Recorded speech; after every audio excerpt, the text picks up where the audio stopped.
Hello everyone. My name is Ishak Sanada. Today inshallah I will show you step-by-step guide on how to make money online. 1. Identify your skills and interests. Determine what you are good at or passionate about.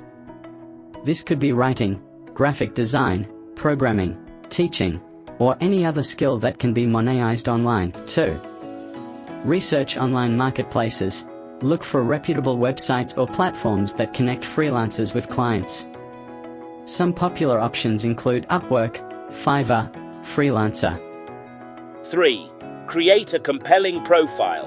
Set up a professional profile on the chosen platform as highlight your skills, experience, and any relevant certifications or qualifications. Upload a portfolio or samples of your work to showcase your abilities. 4. Determine your pricing. Research the market rates for similar services and set your prices accordingly. Initially, it might be wise to offer competitive rates to attract clients and build your reputation. 5. Start bidding or promoting your services. On freelancing platforms, you can bid on relevant projects that match your skills. Craft personalized proposals to stand out from the competition. Alternatively, you can promote your services through social media, your website,